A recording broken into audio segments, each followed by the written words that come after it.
الحمدللہ رب العالمین والعاقبۃ للمتقین والصلاة والسلام علی سید الانبیاء والمرسلین وعلی آلہ الطیبین الطاہرین ومن تبعہم بإحسان الی یوم الدین. اما بعد، محترم خواتین و حضرات، آج ہم سورہ بقرہ کی آیت نمبر 189 سے لے کر 196 تک تلاوت کریں گے اور ان آیات کے مفاہیم سے آگاہی حاصل کریں گے. اللہ رب العزت ہمیں قرآن کی تلاوت کرنے کی، قرآن کو سمجھنے کی اور قرآن کے مطابق اپنی زندگیاں بنانے کی توفیق عطا فرمائیں. سب سے پہلے ہم تلاوت کرتے ہیں. اعوذ باللہ من الشیطان الرجیم، بسم اللہ الرحمن الرحیم. يسألونك عن الأهلة قل هي مواقيت للناس والحج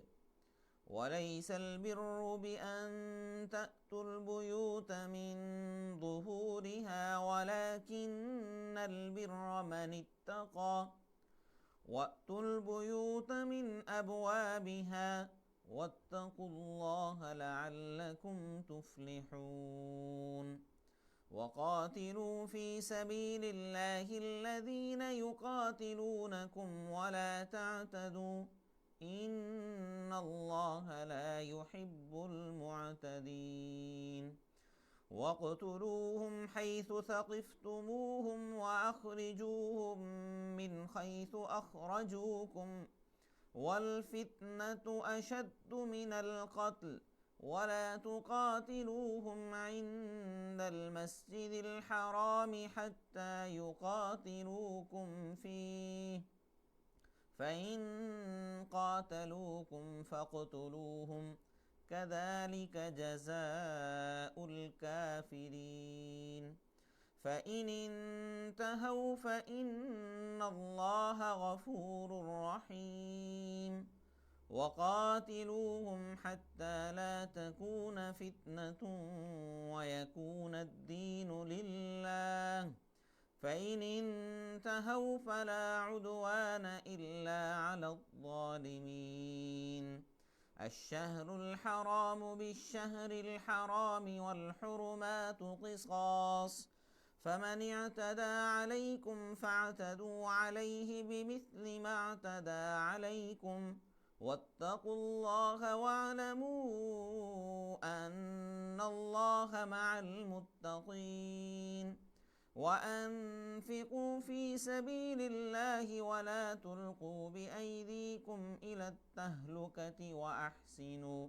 إن الله يحب المحسنين. وأتموا الحج والعمرة لله فإن أحصرتم فما استيسر من الهدي ولا تحلقوا رؤوسكم حتى يبلغ الهدي محله فمن كان منكم مريضا أو به أذى من رأسه ففدية من صيام أو صدقة أو نسك فإذا أمنتم فمن تمتع بالعمرة إلى الحج فما استيسر من الهدي فمن لم يجد فصيام 3 أيام في الحج و7 إذا رجعتم تلك 10 كاملة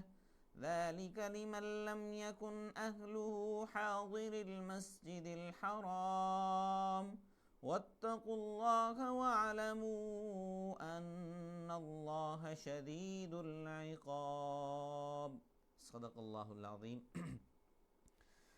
یہ سورہ بقرہ کی آیات آپ کے سامنے تلاوت ہوئی ہیں. ان آیات میں بنیادی طور پر یہ درج ذیل 5 مضامین ہیں جن کو بیان کیا گیا ہے کہ قمری مہینوں کی ترتیب، اس کے بعد جہاد کے احکامات، پھر حرمت والے مہینے اور انفاق کا حکم، اور پھر حج سے متعلقہ ابتدائی چند احکامات اللہ تعالیٰ نے ان آیات میں بیان کیے ہیں۔ سب سے پہلے یسألونک عن الأہلہ، یسألونک آپ سے سوال کرتے ہیں، عن الأہلہ، عن کہتے ہیں بارے میں، اہلہ ہلال کی جمع ہے۔ ہلال عربی میں پہلی کے چاند کو کہا جاتا ہے، کہ آپ سے پہلی کے چاند کے بارے میں پوچھتے ہیں، یعنی جب چاند چلتا ہے، نیا چاند آتا ہے تو اس کی کیا حکمت ہے، کیا اس کی مقاصد ہیں۔ قل اے نبی آپ کہہ دیجئے، ہی مواقیت للناس، مواقیت میقات کی جمع ہے، میقات کہتے ہیں وقت مقررہ، کہ یہ لوگوں کے لیے وقت مقررہ بتانے کے لیے ہے، والحج اور حج کو بتانے کے لیے ہے، ولیس البر اور نیکی یہ نہیں ہے کہ بأن تأتوا البیوت تم آؤ اپنے گھروں میں، من ظہورہا گھروں کی پشتوں سے، ان کے پیچھے سے، ولیکن البر لیکن نیکی یہ ہے، من اتقا کہ جو تقوی اختیار کرے، وأتوا البیوت گھروں میں آؤ، من ابوابہا دروازوں سے، واتقوا اللہ اور اللہ سے ڈرو، لعلکم تفلحون تاکہ تم فلاح پا جاؤ۔ اب چاند ہو، سورج ہو، اجرام فلکی ہوں، یہ اللہ تعالیٰ کی قدرت کی نشانیاں ہیں اور ان کے مختلف مقاصد ہیں۔ چاند کا اپنا مقصد ہے، سورج کا اپنا مقصد ہے، تاروں کے اپنے مقاصد ہیں۔ اب چاند اور سورج اللہ تعالیٰ نے قرآن میں فرمایا کہ یہ ہر ایک اپنے اپنے مدار میں چکر لگا رہے ہیں، چاند بھی، سورج بھی، زمین بھی، ہر جو اجرام فلکی کے جتنے سیارے ہیں، ستارے ہیں، وہ اپنے اپنے مدار کے اندر، اپنی گردش کے اندر، روٹیشن کے اندر ہیں۔ اللہ تعالیٰ فرما رہے ہیں کہ آپ سے یہ چاند کے بارے میں پوچھتے ہیں، چونکہ اس زمانے میں چاند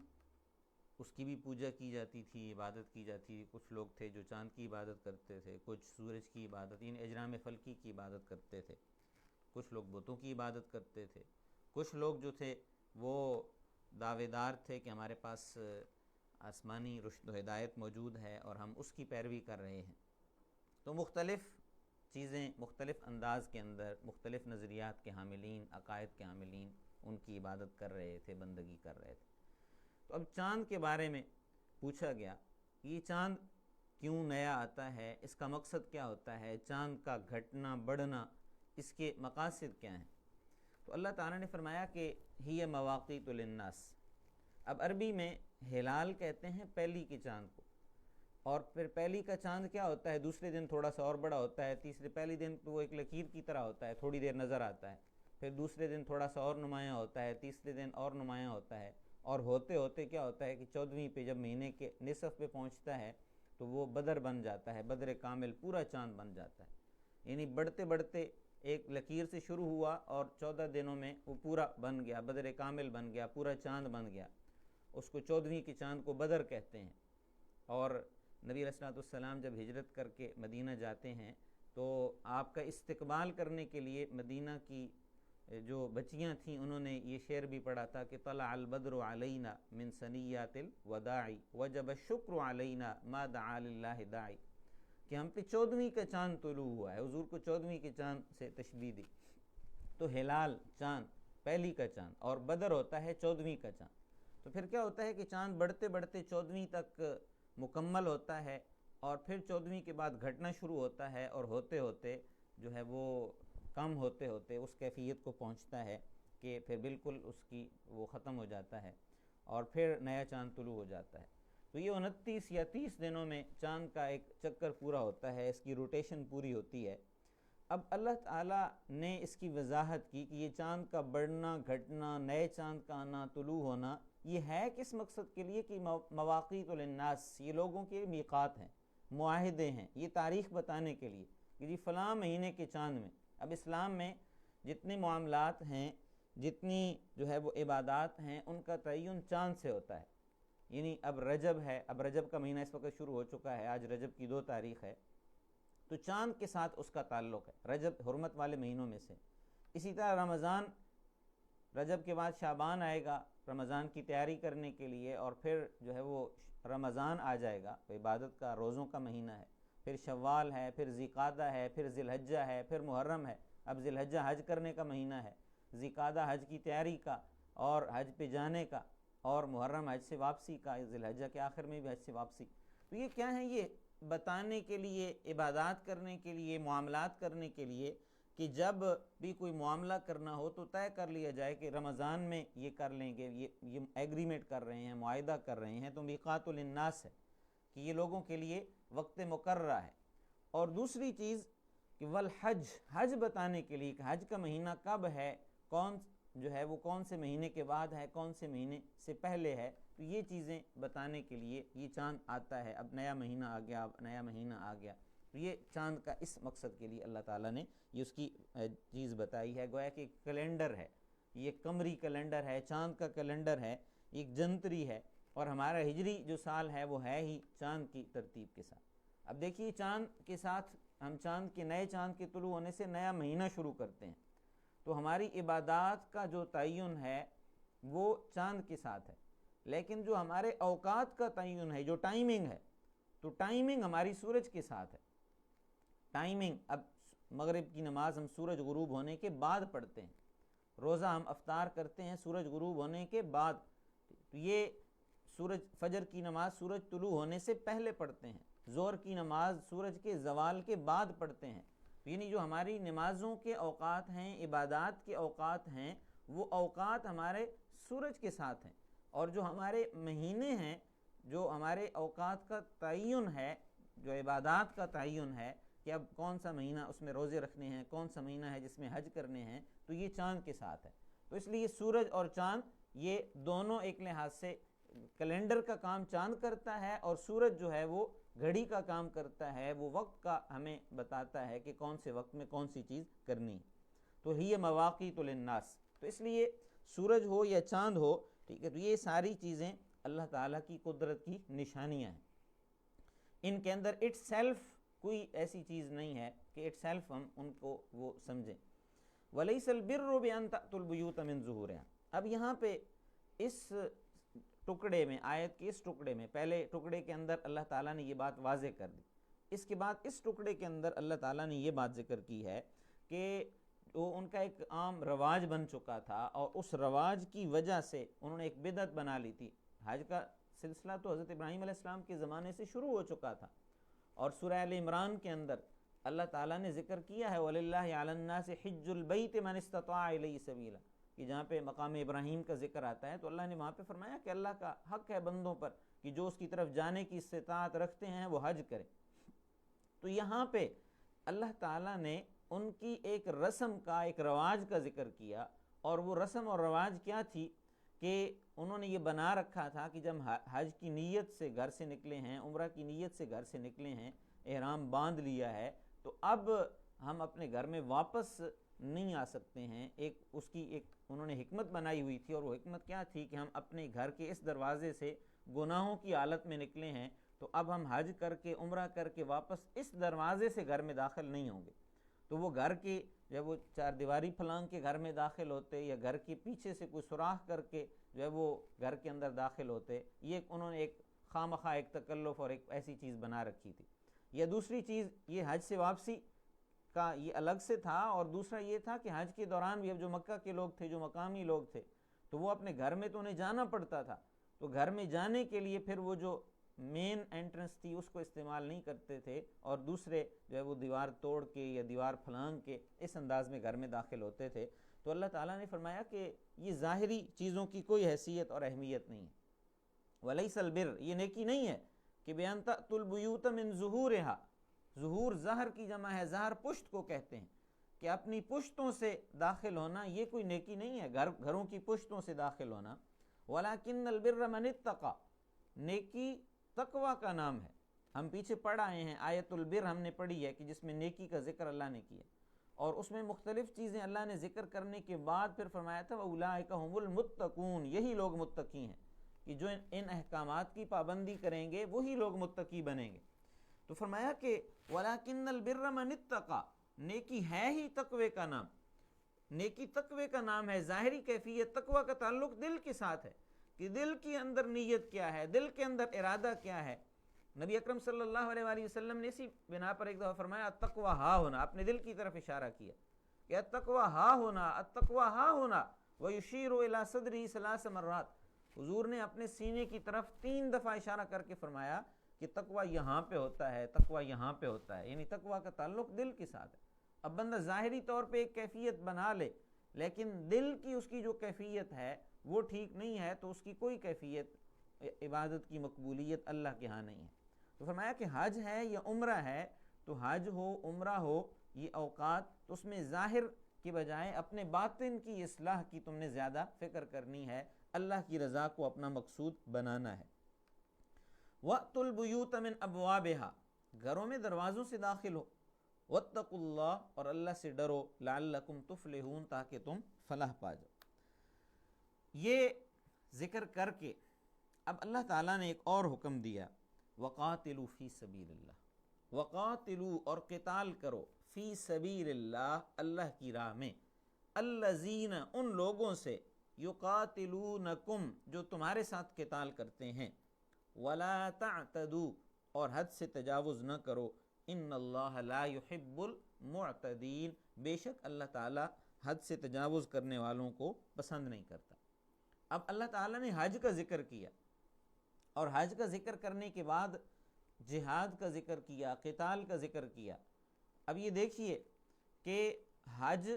وہ بھی کیا تھا, اللہ کے حکم کی بجاوری تھی,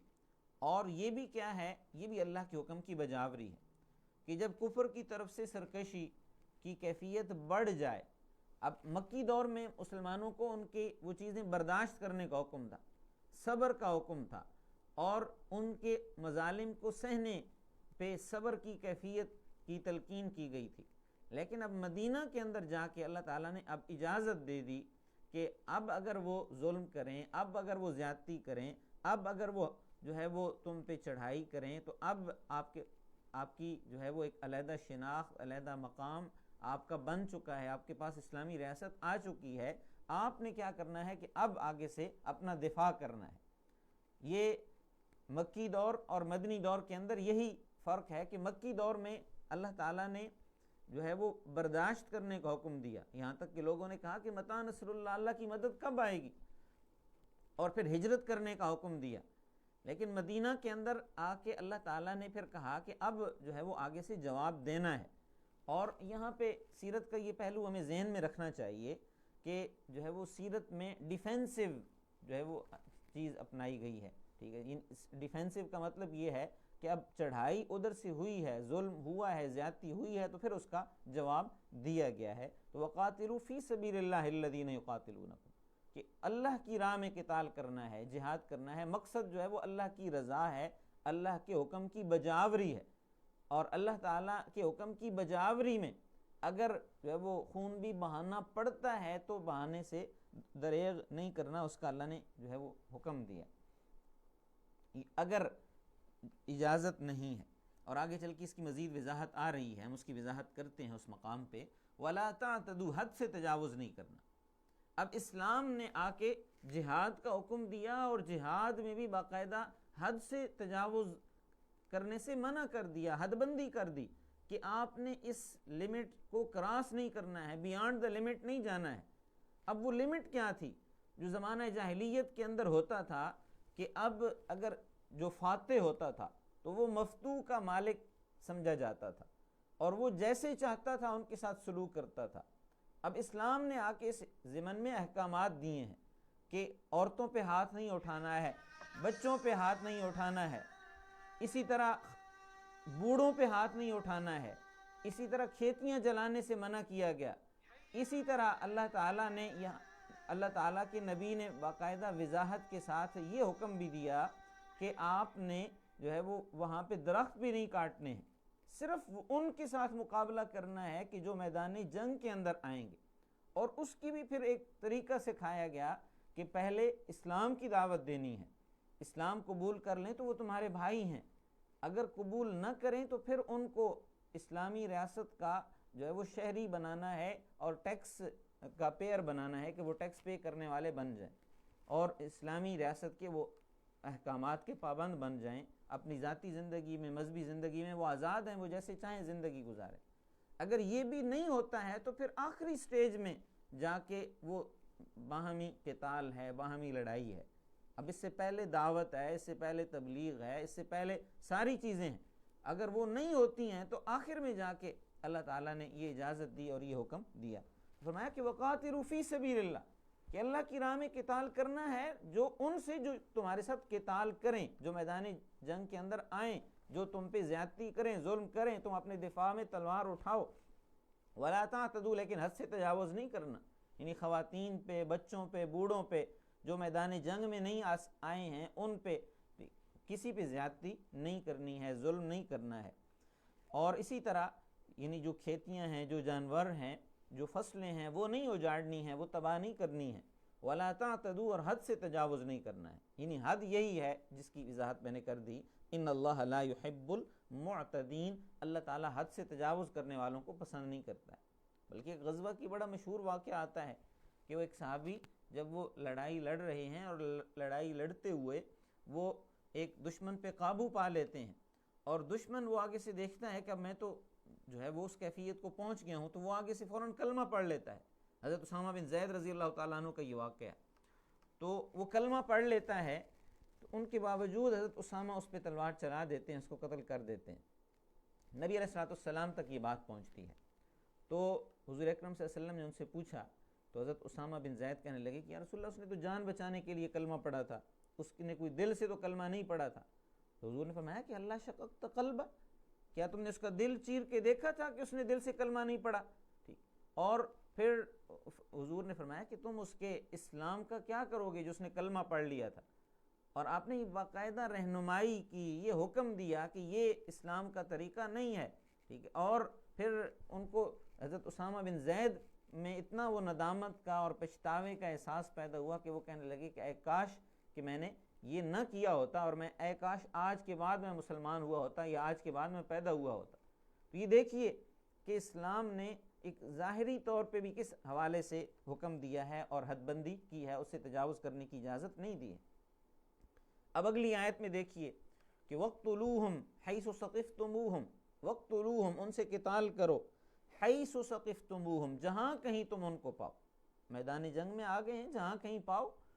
وَأَخْرِجُوهُمْ، ان کو نکالو، مِنْ حَيْثُ أَخْرَجُوكُمْ، جیسے انہوں نے تمہیں نکالا تھا، جیسے انہوں نے تمہیں مکہ سے نکالا تھا، تم بھی کیا کرو، اب انہیں نکالو۔ وَالْفِتْنَةُ أَشَدُّ مِنَ الْقَتْلِ، اور فتنہ جو ہے یہ قتل سے بھی زیادہ گناہ ہے۔ فتنہ،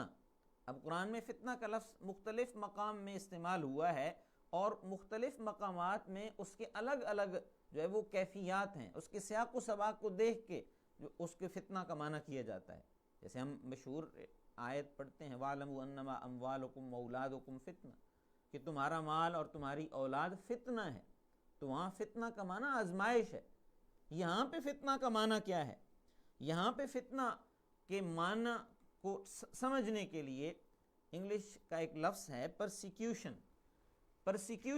پرسیکیوشن کیا ہوتی ہے؟ کہ کسی کو صرف اس وجہ سے ظلم کا نشانہ بنانا کہ اس نے جو رائج خیالات تھے، جن کا رواج تھا، جن خیالات کا، نظریات کا رواج تھا، اس نے ان رائج شدہ خیالات کی جگہ دوسرے خیالات کو اس نے حق سمجھا، اور ان کی جو ہے وہ پہلے خیالات پہ اس نے تنقید کی، اور سوسائٹی کے اندر نئے خیالات کی جن کو وہ حق سمجھتا تھا اس کی تبلیغ کی، اور اس نظام کی وہ اصلاح کرنے کی کوشش کرتا ہے، ٹھیک ہے۔ تو اس میں جو رکاوٹ آتی ہے تو اس کو وہ فتنہ قرار دیا گیا۔ اب یہی پروپیگنڈا تو کفار کیا کرتے تھے، مکہ کے لوگ یہی پروپیگنڈا تو کرتے تھے، وہ یہی تو کہا کرتے تھے کہ جی انہوں نے ہمارے آباء و اجداد کے دین کے طریقے کو چھوڑ دیا ہے، آباء و اجداد کے طریقے کو چھوڑ کے نیا جو ہے وہ طریقہ انہوں نے پیش کیا ہے، اڈاپٹ کیا ہے، اور اس کو اپنانے کا ہمیں حکم دے رہے ہیں۔ تو اللہ نے فرمایا کہ یہ دین جو دین حق ہے، جو لوگوں کی رہنمائی کے لیے اللہ تعالیٰ نے تعلیمات دی ہیں، تو ان تعلیمات سے روکنا یا ان کی راہ میں رکاوٹ بننا یہ فتنہ ہے۔ یہ جو اللہ کی طرف سے دی ہوئی تعلیمات ہیں ان کی راہ میں رکاوٹ بننا، اور جو موجودہ خیالات جو انسانوں کے اپنے بنائے ہوئے ٹھیک ہے، ان کو درست سمجھ کے جو حق چیز ہے اس کی راہ میں رکاوٹ بننا یہ فتنہ ہے، اور یہ فتنہ جو ہے یہ قتل سے بھی بڑا گناہ ہے۔ والفتنة اشد من القتل، فتنہ قتل سے بھی بڑا گناہ ہے۔ اور پھر اللہ تعالیٰ نے فرمایا وَلَا تُقَاتِلُوهُمْ عِنْدَ الْمَسْجِدِ الْحَرَامِ، کہ ان کے ساتھ مسجد حرام کے پاس قتال نہ کرو، حَتَّى يُقَاتِلُوكُمْ فِي مسجد حرام حرمت والی جگہ ہے، حدود حرم، تو حرم کی حدود میں یعنی کسی انسان کو، کسی دشمن کو قتل کرنا تو دور کی بات ہے، وہاں پہ تو اگر کوئی شکار والا پرندہ بھی آ جاتا ہے، جانور بھی آ جاتا ہے، تو اس کو بھی شکار نہیں کیا جا سکتا ہے، ٹھیک ہے، یعنی وہ حرم ہے، وہاں پہ امن، وہ جائے امن ہے۔ تو امن کی جگہ میں مسجد حرام کے پاس تم نے ان کے ساتھ قتال نہیں کرنا ہے حرم کی حدود میں، لیکن حتیٰ یقاتلوکم فی، جب تک کہ وہ تم سے قتال نہ کرے، یعنی وہ اگر قتال کرتے ہیں، وہ پہل کرتے ہیں، وہ حرم کی حدود کو پامال کرتے ہیں، تو پھر کیا ہے فَإِن قَاتَلُوكُمْ، اگر وہ قتال کرتے ہیں تو فَقْتُلُوهُمْ، پھر ان کے ساتھ قتال کرو، كَذَلِكَ جَزَاءُ الْكَافِرِينَ، یہی بدلہ ہے کافروں کا۔ فَإِنِ انْتَهُوا فَإِنَّ اللَّهَ غَفُورٌ رَحِيمٌ، اگر وہ باز آ جائیں، فَإِنَّ اللَّهَ غَفُورٌ رَحِيمٌ، بے شک اللہ بخشنے والا ہے اور رحم کرنے والا ہے۔ اب یہاں پہ اللہ تعالیٰ نے یعنی حرم کی حدود کا بھی خیال کرنے کا حکم دیا ہے، اور اس میں پھر اللہ تعالیٰ نے یہ بات بھی ذکر کی ہے کہ یہ اسلام کے مقابلے میں جو نظام باطل ہے، جو مکہ والے مسلط کرنے کی کوشش کر رہے تھے، اور وہ اسلام کو بارے میں اور نبی علیہ الصلوۃ والسلام کے بارے میں یہ کہا کرتے تھے کہ یہ نیا دین لے کے آ گئے ہیں، یہ آباء و اجداد کے طریقے کے خلاف چل رہے ہیں، یہ گمراہ ہو گئے، اس طرح کے الفاظ وہ کہا کرتے تھے۔ تو اسلام نے یہ کہا ہے کہ اسلام کے مقابلے میں جس نظام کو وہ اسلام کی راہ میں جو رکاوٹ جس وجہ سے وہ ڈال رہے تھے وہ ایک فتنہ کی کیفیت تھی، تو فرمایا کہ قتال اور فتنہ یہ الگ کیفیت ہے، کہ اب ایک قتال میں تو یہ ہوتا ہے کہ ایک بندہ آمنے سامنے مقابلہ ہوا، ختم ہو گیا، ایک جیت گیا ایک ہار گیا، لیکن فتنہ کیا ہے کہ وہ خیالات، وہ نظریات جو فاسد ہیں، اور وہ فاسد نظریات آگے پھیلائے جا رہے ہیں، پھیلانے کی کوشش کی جا رہی ہے، ان کا ابلاغ کرنے کی کوشش، اور حق کے جو حامل نظریات ہیں ان کی راہ میں جو رکاوٹ پیدا کرنے کی کوشش کی جا رہی ہے، تو فرمایا کہ یہ قتل سے بھی بڑھ کے بڑا گناہ ہے۔ اور اللہ تعالیٰ نے اسی بنا پر یہ بات ذکر کی، فرمایا کہ حرم کی حدود کا خیال کرنا ہے، لیکن اگر وہ حرم کی حدود کا خیال نہیں کرتے ہیں تو پھر آپ نے بھی حرم کی حدود کا خیال نہیں کرنا، پھر آپ نے اپنا دفاع کرنا ہے۔ كَذَلِكَ جَزَاءُ الْكَافِرِينَ۔ اب نبی اکرم صلی اللہ علیہ وآلہ وسلم آپ کا بڑا واضح فرامین ہے، اس حوالے سے بڑی واضح تعلیمات ہیں۔ اسلام میں انسانی جان کی حرمت بے حد اہم ہے، یعنی صرف مسلمان نہیں، انسانی جان کی حرمت کی بھی ہے۔ اللہ تعالیٰ نے قرآن کے اندر فرمایا من قتل نفسا بغیر نفس او فساد فی الارض فکأنما قتل الناس جميعا، کہ جس نے کسی نفس کو ناحق قتل کیا۔ اب ناحق کا مطلب کیا ہے کہ اس نے قصاص کے طور پہ وہ قتل نہیں ہوا ہے، یعنی ظلماً کسی کو اگر قتل کر دیا تو وہ ایسا ہے گویا کہ اس نے پوری انسانیت کو قتل کیا ہے۔ اسلام میں انسانی جان کی بڑی حرمت ہے، اس کا بڑا احترام ہے، بڑے واضح چیزیں موجود ہیں اسلامی جان کی حرمت کے حوالے سے۔ تو اب اسلام نے قتال کی اجازت دی ہے تو وہ کچھ شرائط کے ساتھ، اس کی کچھ حد بندی کی ہے، کچھ معاملات ان کو ذکر کیا ہے اور پھر اس کی اجازت دی۔ اب جیسے نبی اکرم صلی اللہ علیہ وآلہ وسلم کا ایک ارشاد آپ نے فرمایا من حمل علینا السلاح فلیس منا، کہ جس نے ہم پہ اسلحہ اٹھایا وہ ہم میں سے نہیں ہے، یعنی ہم پہ اسلحہ، یعنی مسلمان پہ کسی نے اسلحہ اٹھایا اور ہے وہ بھی مسلمان، تو پھر اس کا اسلام سے تعلق نہیں، یعنی ایک مسلمان وہ دوسرے مسلمان، ٹھیک ہے۔ تو اس لیے ایک مسلمان کی جان، اس کی مال، اس کی عزت کا تحفظ کرنا یہ دوسرے مسلمانوں کی ذمہ داری قرار دیا گیا ہے۔ اور اسی طرح اگر وہ غیر مسلم بھی ہے لیکن وہ اسلامی ریاست کے اندر رہ رہا ہے، وہ ذمہ کے طور پہ، وہ ٹیکس پیئر کے طور پہ رہ رہا ہے، وہ باج گزار بن گیا ہے،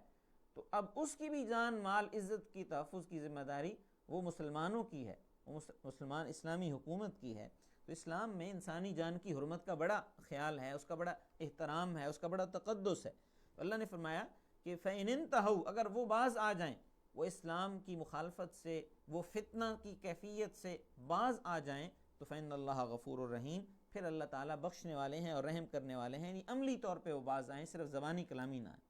وَقَاتِلُوهُمْ حَتَّى لَا تَكُونَ فِتْنَةٌ، اب یہ حکم اور یہی حکم سورہ انفال کے اندر اس کی تھوڑی سی مزید الفاظ کے اندر تبدیلی ہے۔ اللہ نے فرمایا کہ قاتلوہم، ان کے ساتھ قتال نہ کرو، ان کے ساتھ قتال کرو، حتی لا تکون فتنہ، یہاں تک کہ فتنہ باقی نہ رہے، وَيَكُونَ الدِّينُ لِلَّهِ، اور دین اللہ کا ہو جائے۔ فَإِنِ انْتَهَوْا، اگر وہ باز آ جائیں تو فَلَا عُدْوَانَ إِلَّا عَلَى الظَّالِمِينَ، پھر کوئی زیادتی نہیں ہے الا علی الظالمین، مگر ظالموں پر۔ تو اب یہاں پہ کہ قتال کب تک کرنا ہے، کب تک کفر اور اسلام کا مارکہ رہے گا، کہ جب تک فتنہ ختم نہ ہو جائے۔ تو اب فتنہ جو پہلی آیت میں، پچھلی آیت میں ہم نے فتنہ پڑھا ہے، اور اس آیت میں جو فتنہ کا مفہوم ہے، ٹھیک، اس میں تھوڑا سا وضاحت کے اندر فرق ہے، کہ جب تک فتنہ نہ رہے، اللہ نے دین اسلام دیا ہے، اسلام کو دین کے طور پہ منتخب کیا ہے۔ دین کا مطلب کیا ہے کہ وے آف لائف، زندگی گزارنے کا طریقہ۔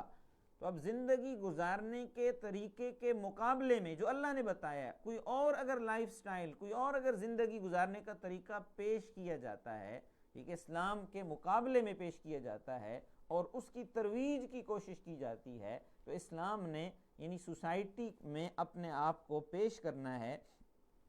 کہ اسلام جو اللہ کا بتایا ہوا طریقہ ہے، اللہ کی بتائی ہوئی تعلیمات ہیں، وہ واضح تعلیمات ہیں، وہ حق کے اوپر مبنی ہیں، وہ انسانیت کے لیے، وہ صرف مسلمانوں کے لیے نہیں، وہ انسانیت کے لیے فلاح کا ذریعہ ہیں، بہتری کا ذریعہ ہیں، کامیابی کا ذریعہ ہیں۔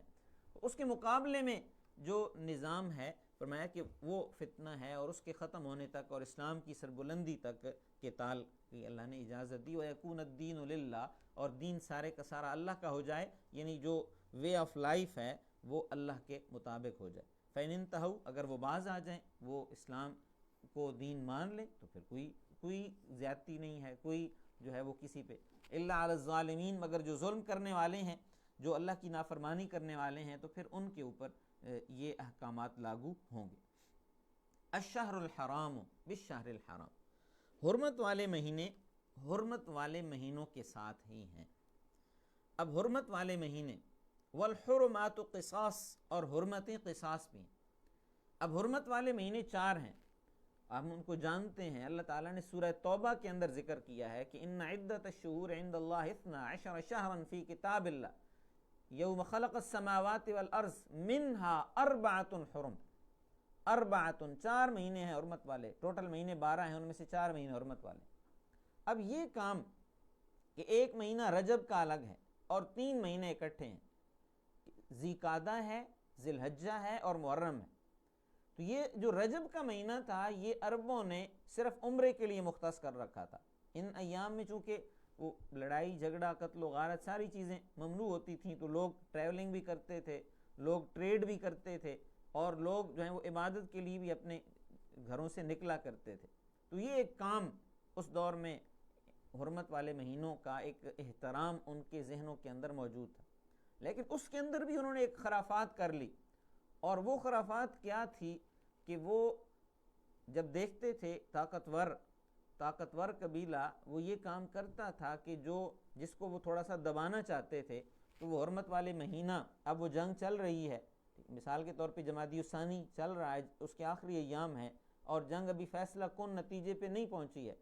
اب رجب آ گیا ہے، تو پھر وہ رجب کے مہینے کا احترام نہیں کرتے تھے۔ وہ کرتے کیا تھے کہ اس دفعہ جو رجب ہے وہ شعبان کے بعد آئے گا،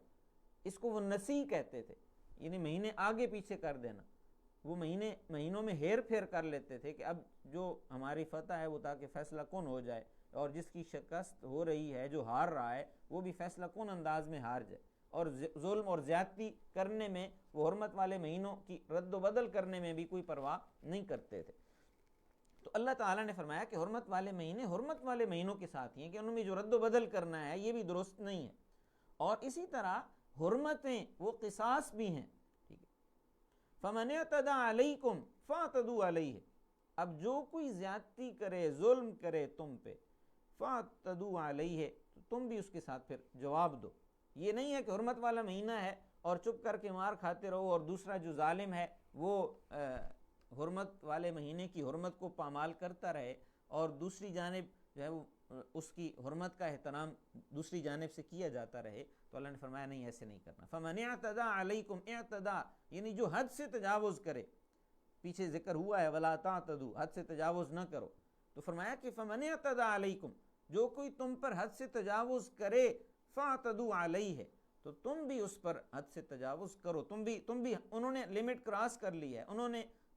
حرمت والے مہینے کی حرمت توڑ دی ہے، تم بھی کیا کرو پھر اپنا دفاع کرو،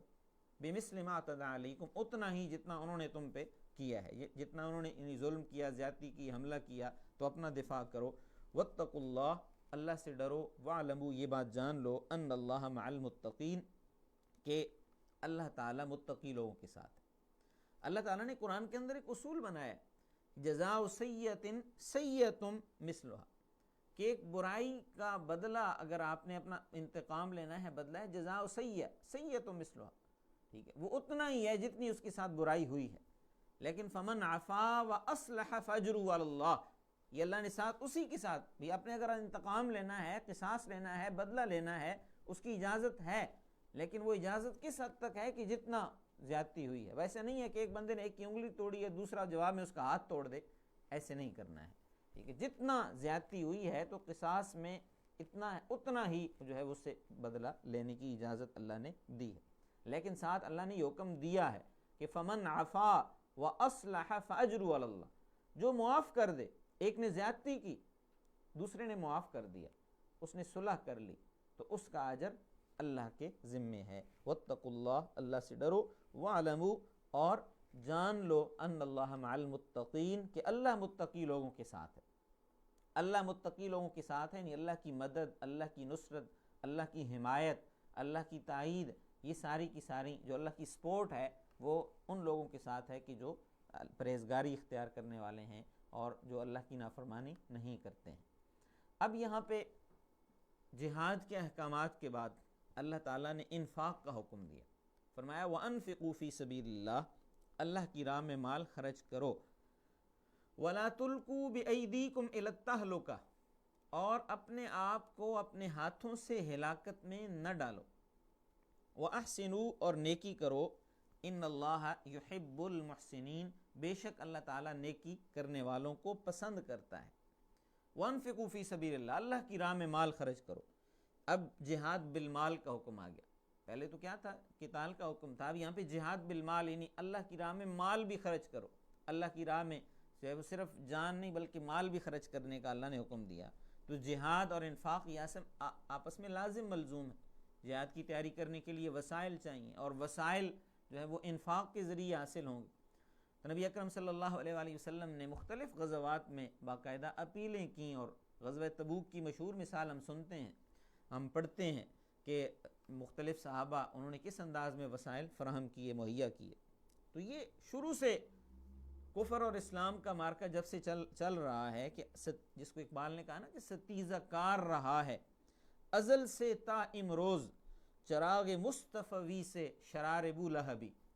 کہ جو مصطفی چراغ ہے اس سے بو لہبی، جو بو لہب ہے، اس کی مخالفت شروع سے چلی آ رہی ہے مختلف انداز میں۔ حضرت موسیٰ علیہ السلام کے مقابلے میں اگر فرعون آیا ہے، حضرت ابراہیم علیہ السلام کے مقابلے میں اگر نمرود آیا ہے، تو اسی طرح مختلف زمانوں میں مختلف انبیاء یہ کیفیت، یہ کفر اور اسلام کی جو کشمکش ہے یہ چلتی رہی ہے، ٹھیک ہے۔ تو یہ تو ستیزہ کار رہا ہے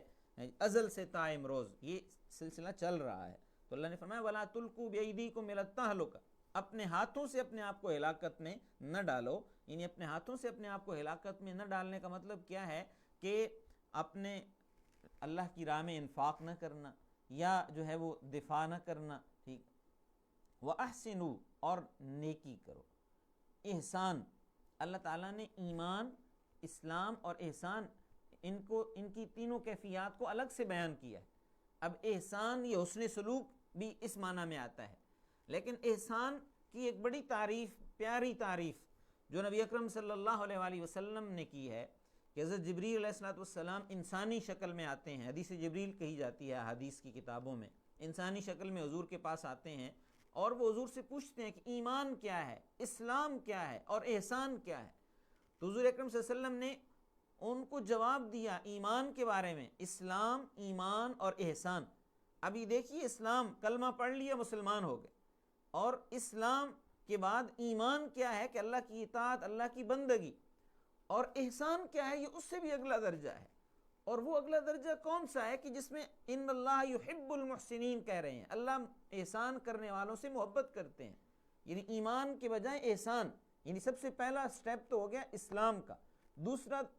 دوسری کیٹیگری ہے، دوسرا درجہ ہے وہ ایمان کا ہے، اور تیسرا جو اس سے اوپر کا درجہ ہے وہ احسان کا ہے۔ اور احسان کی تعریف حضور نے کیا کی کہ ان تعبد اللہ کأنک تراہ،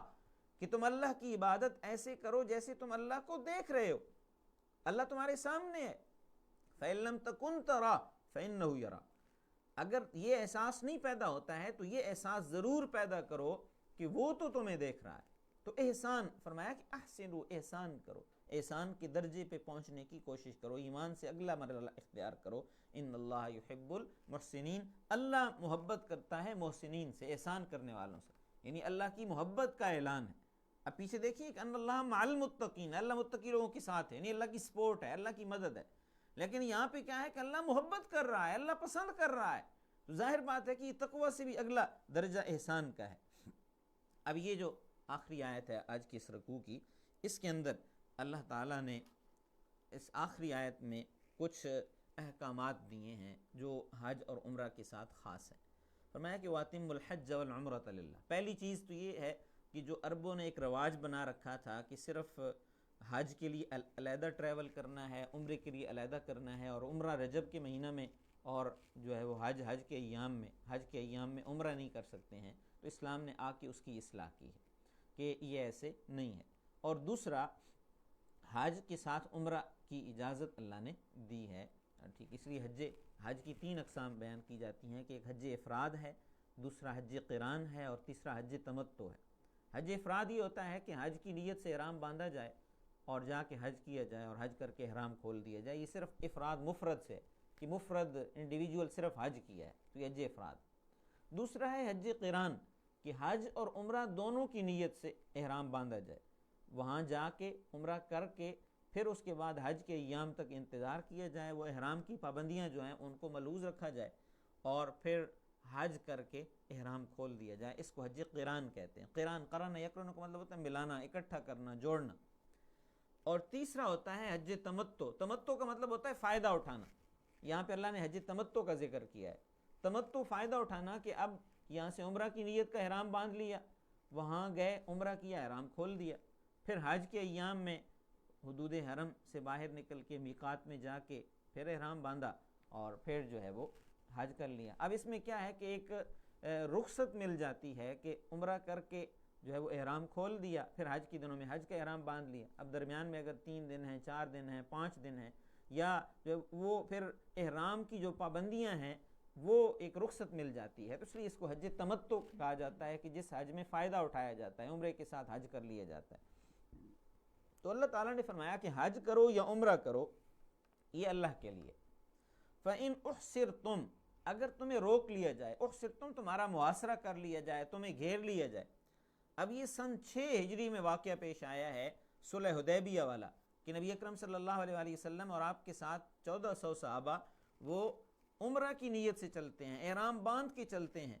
اور حدود حرم کے پاس پہنچ کے آگے داخل ہونے سے روک دیا جاتا ہے، اور پھر معاہدہ ہوتا ہے، اور پھر جو ہے وہ نبی علیہ الصلوۃ والسلام احرام کھولتے ہیں۔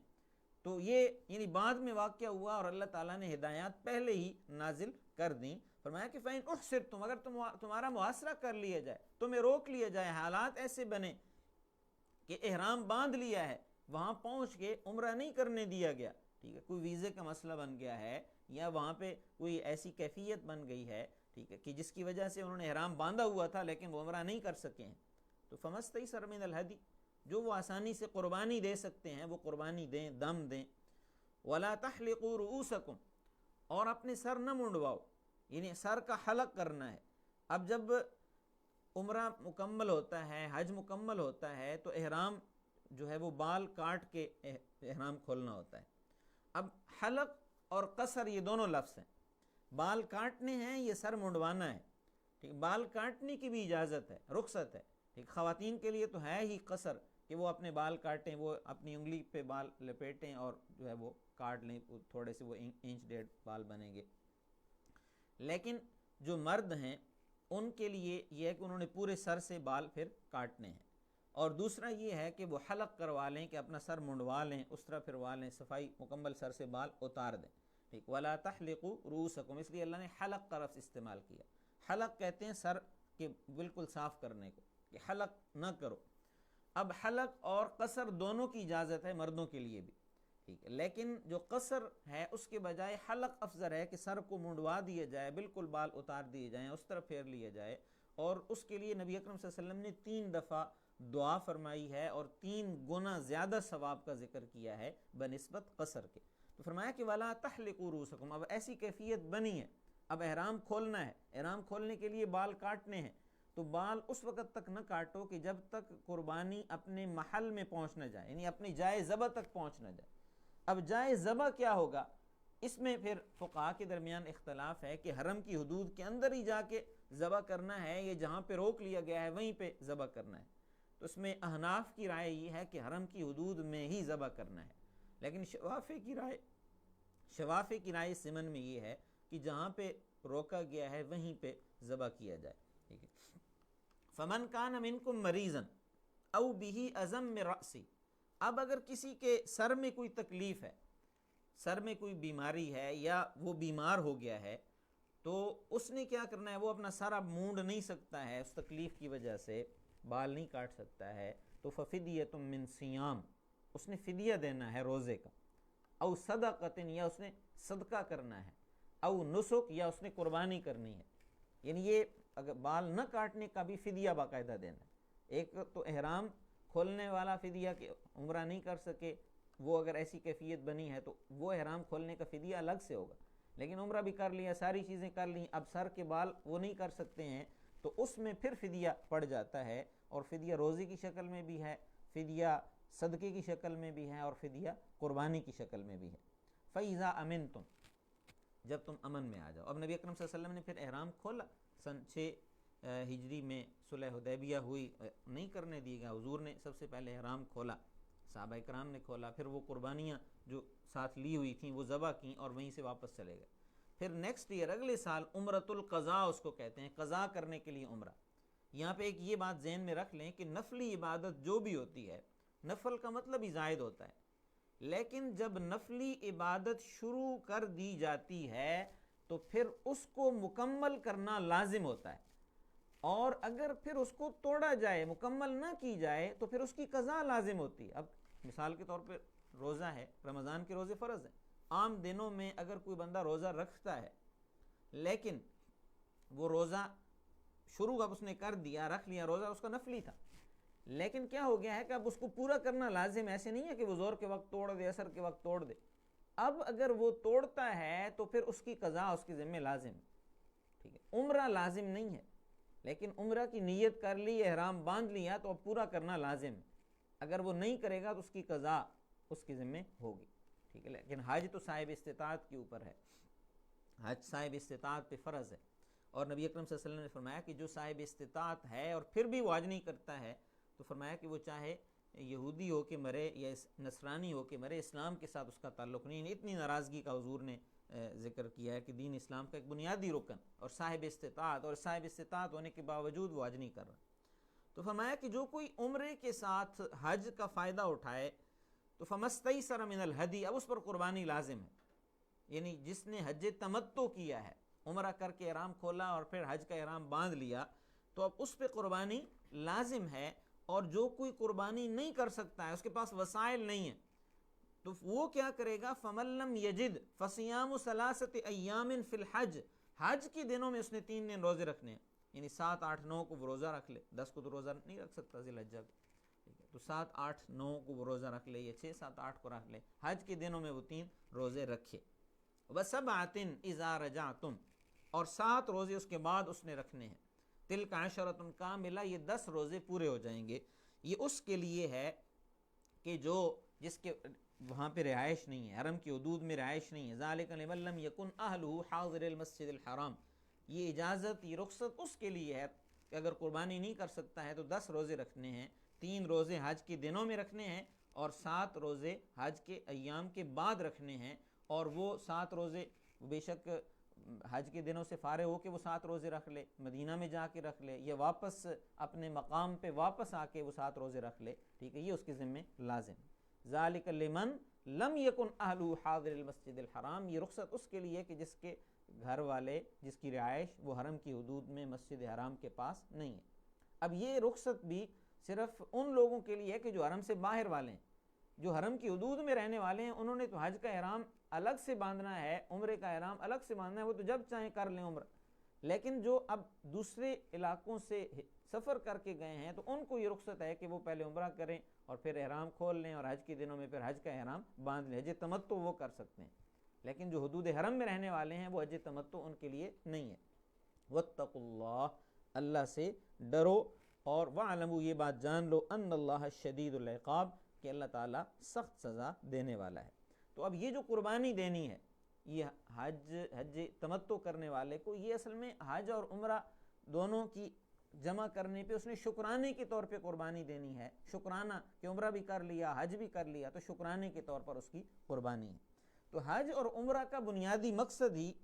اللہ کے ساتھ تعلق کو مضبوط کرنا، اللہ کی یاد اور اللہ کی بندگی کا احساس گہرا کرنا ہے، نیکی کی طرف رغبت پیدا کرنی، گناہ کی طرف سے دل کو ہٹانا، یہ حج کے بنیادی مقاصد میں سے ہیں۔ تو یہ حج کا مزید آگے چل کے بیان آئے گا، اگلے رکوع کے اندر مزید حج کے احکامات آ رہے ہیں۔ اللہ رب العزت سے دعا ہے کہ اللہ تعالی ہمیں دین اسلام کے احکامات کو سمجھنے کی، شعور حاصل کرنے کی، اور پھر اس کے مطابق اپنے معاملات کو چلانے کی توفیق عطا فرمائے۔ وآخر دعوانا ان الحمدللہ رب العالمین۔ اگر آپ کا کوئی سوال ہو تو آپ سوال کمنٹ باکس کے اندر لکھ سکتے ہیں، انشاءاللہ آپ کو اس کا جواب کمنٹ باکس کے اندر ہی، یا پھر انشاءاللہ اگلے درس میں، اگلی کلاس میں ہم اس کو ڈسکس کر لیں گے، بیان کر لیں گے۔ اللہ رب العزت ہمیں قرآن و سنت کا فہم حاصل کرنے کی اور اس کے مطابق اپنے معاملات کو چلانے کی توفیق عطا فرمائے۔ آمین۔ الحمدللہ رب العالمین، والصلاة والسلام علی سید الانبیاء والمرسلین، حبیبنا و حبیب رب العالمین وعلی آلہ الطیبین الطاہرین۔ الہ العالمین ہم پہ اپنا کرم فرما، مہربانی فرما۔ الہ العالمین قرآن کی تلاوت کرنے کی، قرآن کا فہم حاصل کرنے کی اور قرآن پر عمل کرنے کی توفیق عطا فرما۔ الہ العالمین نبی اکرم صلی اللہ علیہ وسلم کی سیرت کو پڑھنے کی، سمجھنے کی اور اپنی زندگیاں اس کے مطابق سنوارنے کی توفیق عطا فرما۔ الہ العالمین رزق حلال کمانے کی اور اس پہ قناعت اختیار کرنے کی توفیق عطا فرما۔ الہ العالمین حرام مال، حرام لقمے سے بچنے کی توفیق عطا فرما۔ الہ العالمین جو لوگ صاحب اولاد ہیں ان کی اولاد کو ان کی آنکھوں کی ٹھنڈک بنا، مطیع و فرما بردار بنا۔ الہ العالمین جو لوگ اولاد سے محروم ہیں انہیں نیک صالح اولاد عطا فرما۔ الہ العالمین جن کے والدین حیات ہیں انہیں اپنے والدین کی خدمت کرنے کی اور اپنی نجات کا سامان کرنے کی توفیق عطا فرما۔ جن کے والدین یا والدین میں سے کوئی ایک اس دنیا سے رخصت ہو گیا ہے، الہ العالمین اپنے خصوصی کرم سے ان کے درجات کو بلند فرما، ان کی اولاد کو ان کے لیے صدقہ جاریہ بنا، ان کی اولاد کو ان کے لیے صدقہ جاریہ بنا۔ الہ العالمین امت مسلمہ پہ اپنا کرم فرما، مہربانی فرما۔ مسلمان جہاں بھی ظلم کا شکار ہیں، چاہے وہ کشمیر میں ہیں، چاہے وہ فلسطین میں ہیں، چاہے وہ دنیا کے کسی بھی خطے کے اندر مظالم سہ رہے ہیں، الہ العالمین ان پہ اپنا کرم فرما، ان کو مظالم سے نجات عطا فرما۔ اللہم انصرنا فإنک خیر الناصرین، اللہم احفظنا فإنک خیر الحافظین، اللہم ارزقنا فإنک خیر الرازقین، اللہم ارزقنا فإنک خیر الرازقین۔ ربنا تقبل منا انک انت السمیع العلیم وتب علینا انک انت التواب الرحیم، وصلی اللہ تعالی علی النبی الکریم محمد وعلی آلہ وصحبہ اجمعین برحمتک یا